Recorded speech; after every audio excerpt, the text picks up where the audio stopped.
Hey there, Grumpy Old Fart here. Due to YouTube's changing quote-unquote community standards, I created a channel called Grumpy Old Fart over on Rumble, a free speech alternative to YouTube. You can see all of my stuff over there, including my political and social commentary, as well as my current events videos. The links to my YouTube and Rumble channels, as well as links to let you order my books, are in the description of this video. If you enjoy my content, please like, share, subscribe, and comment. I welcome your comments, even if you disagree with me. Now, on with the video. Hey there, Grumpy Old Fart here. I'm doing a Recon Roleplaying game advice video on Mercenary Settings. Before I start, kudos to the guy in my comments who suggested I do Recon advice videos. Anybody who has any questions, be sure and put them in the comments, and I'll try to get to them, okay? Again, kudos to that guy. Great idea. All right. If your players are starting in a mercenary setting, or if they're just leaving Vietnam and you've played for a while and they want to become mercenaries, amen. This is what this video is for. Here we go. The civilized world is a big place. You have all of North America, Europe, China, Japan, Russia, many parts of South America, and some areas around the Mediterranean Sea. The rest of the world is a huge place. The vast majority of these uncivilized areas are tribal and or war-torn nations still trying to figure out their politics. This leaves a vast variety of places to set a mercenary mission in. War-torn nations with political factions are a dime a dozen. Research politics in specific areas from the 1970s and you will find literally thousands of possibilities for mercenary activity. There's a plethora of options you have. All of these factions, excuse me, I can't read my own writing. All of these factions were in the market for arms and people to train them in the use of those arms. Most of these factions were willing to pay for experienced soldiers to train and lead their men. Many of these factions are willing to hire mercenaries as hit squads to eliminate specific targets, hard targets and people targets on the other side. This is a more modern term, but a hard target is essentially a fortified area. A soft target is a area that's not expecting an attack. So a military garrison would be a hard target. A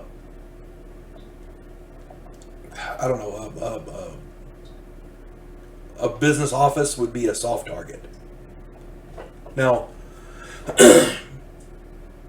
and in some of these areas that goes into with the mercenary. Now, certain people they would want to eliminate as well, specific leaders on the other side, that kind of thing. Tribes were willing to go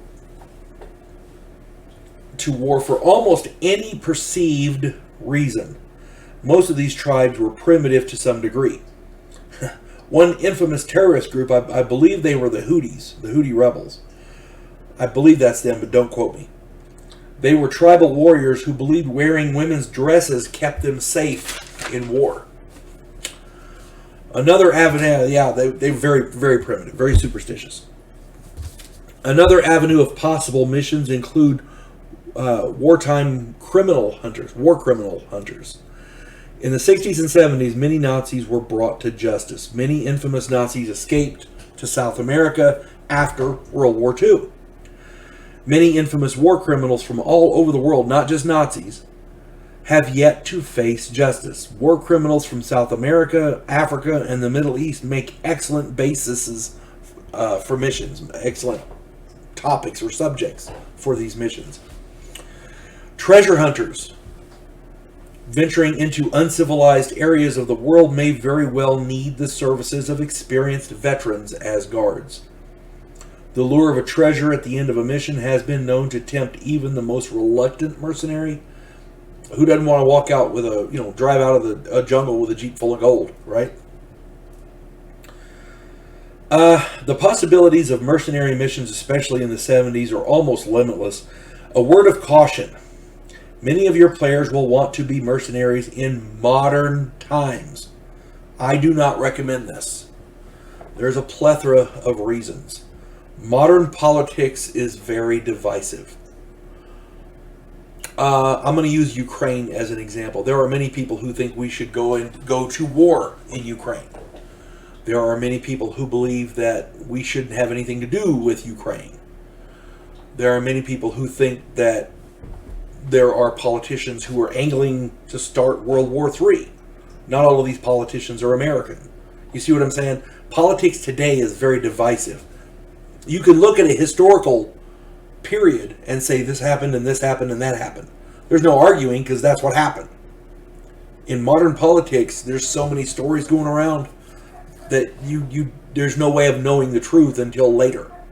When the truth finally does come out, people go, oh man, they slap their head and, oh dude, I'm sorry, I thought for sure. Yeah, well, that's what they were saying. But you don't know because lies are all over the place. That's what I'm saying.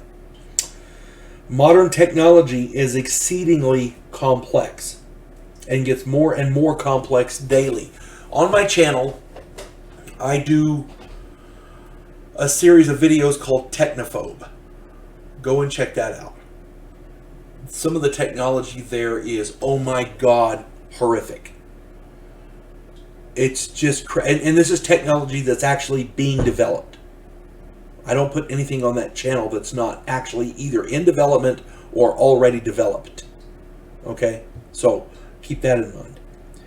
Enemies with nation-state backing can call air and satellite strikes to obliterate your player characters instantly, and they'll never know they were targeted.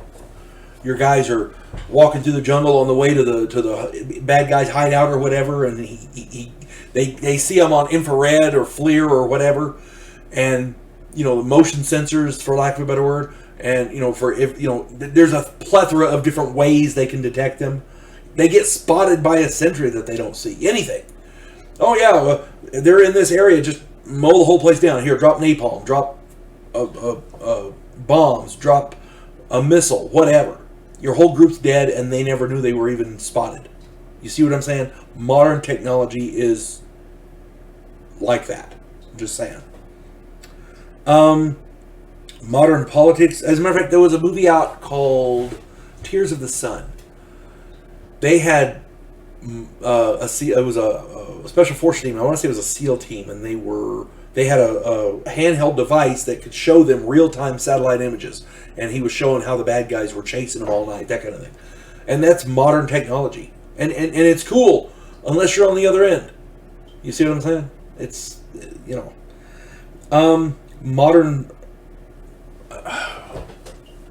modern technology is difficult at best to contend with. A cell phone can kill you, literally. Recon is set in Vietnam in the 70s and and as a mercenary group in the 70s for a reason. There's another section here you want to you want to read up on. Bull Jacobs. He's in the book. He's a mercenary supplier. He supplies weapons and ammunition and all kinds of equipment. Read up on him and check out the prices. I hope this finds everybody well. And again, I'm not saying this is how you have to do it. I'm saying if they have that mercenary contact, he can put them on to groups that want any of this stuff done. So, having that mercenary contact is very important. He won't ever screw with them unless they screw with him. So, and he gets paid before they do, before they even hear about the mission. So they can't stiff him on payment. So it works out pretty good. At any rate, I hope this finds everybody well. You folks have a good day. God bless one and all. Devo Poland, a scientific representative of a pacifist race called the Gandhiri, is sent away as an exchange officer. His objective? To learn the one skill his species never developed, to fight.